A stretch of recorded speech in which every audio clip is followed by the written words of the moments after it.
or at least 2/3 of it, as you can see. We have both DiscoStuH and Star of the War here doing that. Here comes another Calliope. Point blank Calliope, often a little bit risky to do this. I wonder if he, no, as we know, he does not actually, he has no way to gain fuel by activating that because he picked raid instead, but that's fine. So doing a bunch of casualties there and having to retreat. And now we're kind of moving into the mid to late game part of this battle.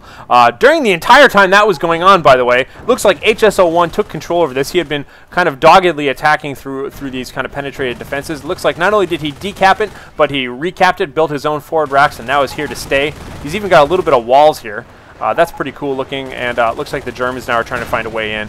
We've got a mass infantry assault here trying to pick off this anti-tank gun, having no problem with that whatsoever. Weapons utility rifleman and Wilson's rifleman. However, this bunker here is just kind of threatening to suppress everybody. We'll see if they can sneak through here.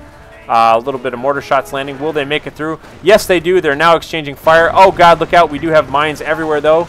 And kaboom! Mines go off. Just kind of pinning a bunch of them, but in the face of a Panzer, that's pretty badass. We do have, it looks like a Calliope here is taking some pot shots at this bunker while all that's going on. And I do think that was a little bit ill-fated. But on to the kind of mid-game theory of what's going on. By the way, just look at this precise German craftsmanship here. That is very, very good. I was going to make a note earlier that oftentimes the best way to make a defense is you want a like in a perfect world, if you could set things up ahead of time, you'd want a line of mines, then you'd want your tank traps, and then right behind your tank traps you'd want your barbed wire. You want the barbed wire behind the tank traps because vehicles can crush barbed wire, but they can't usually, unless they have heavy crush the tank traps. But we do see that Star of the War here has another idea, which is to put the barbed wire in the middle of the tank traps. I suspect that if you drove a tank right up to that, it would not break the barbed wire, so he's kind of pretty impenetrable up there. I really like that, and it's just a very annoying way to hold on to the territory. Calliope, in the meanwhile, looks like it's driving away the German invasion. But we do have a rocket barrage coming down here in the center as well.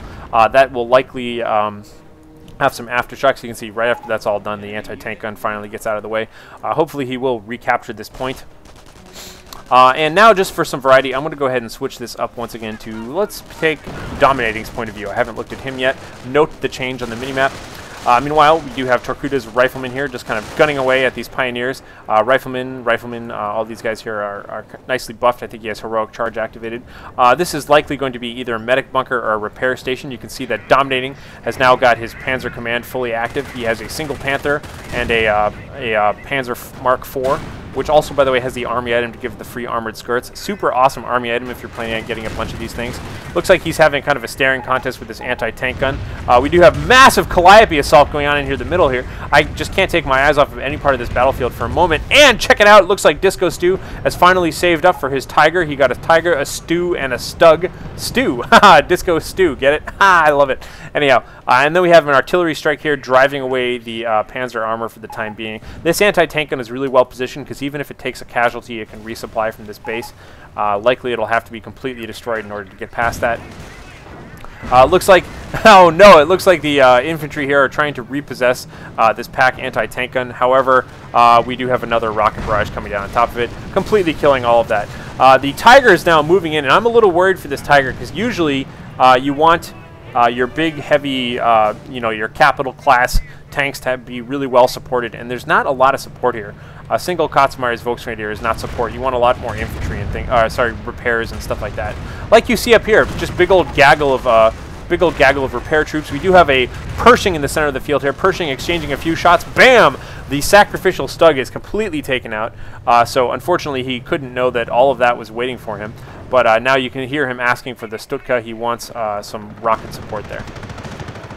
Meanwhile, looks like these riflemen here, just kind of an expeditionary force, checking out what's out there, going to have to retreat back to the comfort of their base. Being very aggressive with his anti-tanks. This anti-tank on Vet 2, by the way, looks like it took out that Panther from across the way, and now is going to start drilling in over here.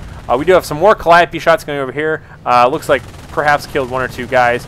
Ooh, by the way, King Tiger is active for Dominating. Dominating just called in his King Tiger. That should be coming in from, unfortunately, everything comes in from this side of the map. So if you are the rightmost player, that can be really annoying sometimes. No idea why all this barbed wire is here.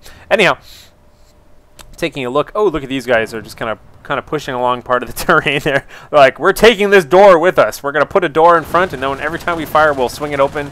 and then close it. Anyhow, so the fails anti-tank gun now is just kind of failing along there. And look at that, even repairing the anti-tank gun. You almost never see that. And there comes, this is the walking HSO1 barrage. And it looks like perhaps a Firestorm rocket barrage, maybe just a regular old rocket barrage. Regular old rocket barrage coming in and doing some real damage here. But the allies here are here to stay for the most part. Fails anti-tank gun, breaks apart into many pieces. A bunch of infantry assaults here. Bunch of guys trying to get out of the way. Oh, I love seeing this thing fire. I guess I missed it fire. This thing fires howitzer rounds, by the way. This is kind of like infantry commanders, the engineer rifleman can build a howitzer. This is a driving howitzer. So this is the German equivalent of the howitzer. Look at this field of anti-tank guns here. Overlapping fields of fire, really good. And now you can see that Torqueda has gone and got a bunch of anti-tanks here. He's got a bunch of his tank destroyers driving around. They're very speedy. They're kind of flimsy though, so be very careful with those guys. And the Sherman, oh, crocodile tank! What the hell? I want to check out that crocodile tank in a sec. But we do have a Calliope barrage here happening on the right-hand side.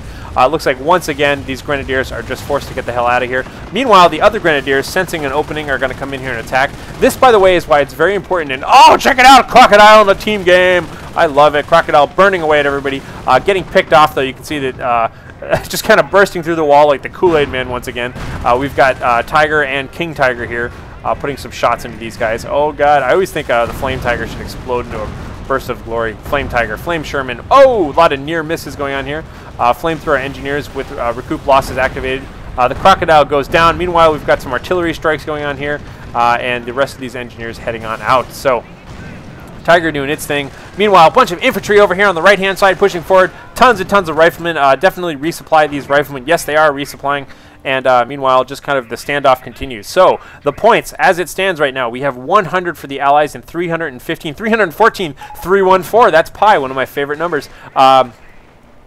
For the Allies and the Axis. The Allies are trailing behind, but they do control 2/3 of the map, so they are not bleeding out anymore. Looks like the King Tiger moving on in, and kind of the best these riflemen can do is just kind of throw some stones and get a sticky bomb up on it. Does not damage the engine or anything, and now we have another, that's got to be a Firestorm rocket barrage coming in, because I'm pretty sure the Terror Commander dropped it. No, it's just a regular old rocket barrage here. Look at me trying to make predictions needlessly. So, doing a ton of damage right now. These guys are all pinned, gonna have to back off. And kind of firing away. These infantry just kind of stalling here. We do have engineers here with bazookas. Those are either regular engineers who picked up a bazooka. Wow, look at that. Calliope just coming and wrecking all of this, or they are perhaps off-map reinforcements. Doesn't matter either way, though, because they are now dead, and the fact that they didn't drop the bazooka makes me think they picked it up in the first place. So, King Tiger now, very damaged. Panzer here, just doing fine. 14 kills there, 5 kills and 1 tank kill.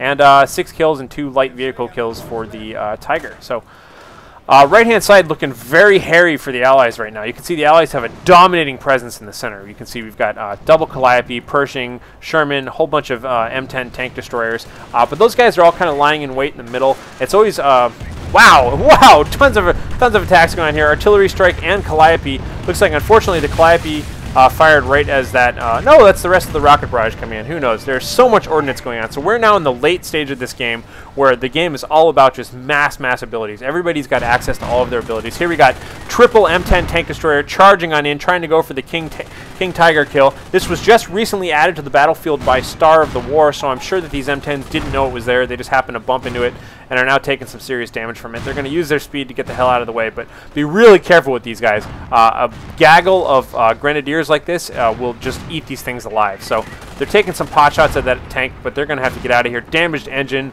That spells certain doom for this poor M10. We'll see if it's going to get out of there. But we got, boom, completely wrecked.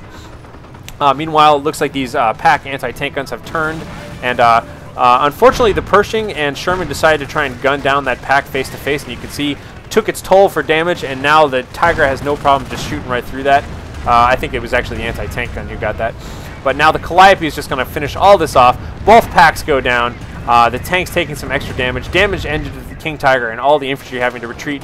Meanwhile, huge ball of grenadiers here charging on forward.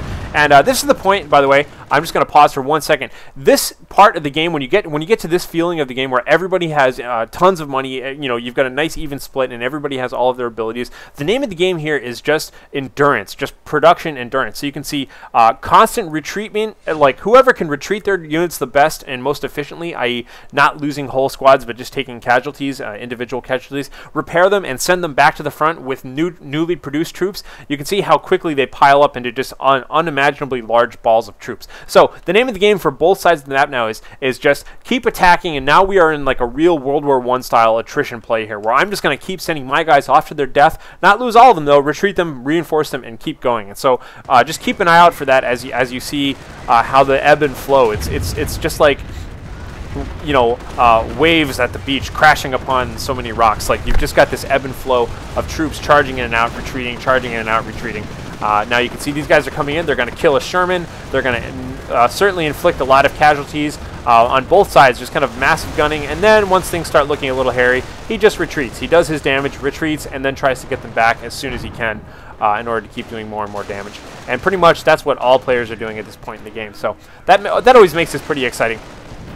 Meanwhile, we do have this one rocket half-track just kind of chilling out here, looking a little exposed, honestly. The fact that the middle is now so dominantly controlled by the Allies, and the Axis are just barely able to grab this victory point here on the right-hand side of the map, but it looks like we do have a bunch of anti-tank guns moving up. The Pershing still kind of just hanging out in the center. That is the second Pershing we've seen so far.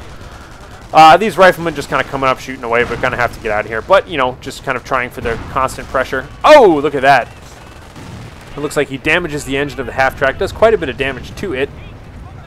Now you can see the Calliope here, just kind of engaging these random mishmash of troops here. This building has been completely obliterated by the constant fighting, so now nobody has control over that headquarters. Meanwhile, all is still quiet on the Western Front. Look at this, just a single machine gun team, totally pristine and delicious. So make note of that stuff. Whenever you realize late in the game that there's part of the map you haven't even thought about it. Like, early on, I'm sure that whatever player, Torcuda maybe, who was attacking the left-hand side of the map said, oh god, that is just so impossible to break through. And so they've given up on it and they've written it off, and little do they know there's basically no defenses over here. Always important to constantly scout that stuff. Calliope now firing away. It looks like deliberately firing at the King Tiger. I love doing this with the Calliope. If you have a big gaggle of dudes repairing a King Tiger, those repairing dudes take extra damage while they are repairing, so if you can hit them with a Calliope, oh, it's just a mess. You'll do a bunch of damage to the Tiger, or King Tiger, but more importantly, you'll kill a ton of engineers.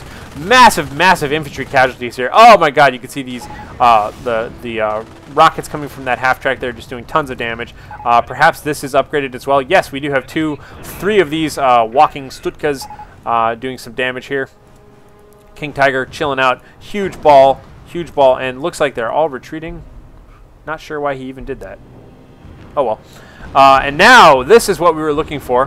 Looks like we have a massive flank here. All of the M10s and the Pershing decided to come in here and test the waters. You can see by this big gaping hole. Oh, yeah, you know what? He was totally right. There was an artillery strike coming there. He just got out of the way before I saw that was there. So you can see all these guys are just charging on in. Maybe even going to dump out some troops here.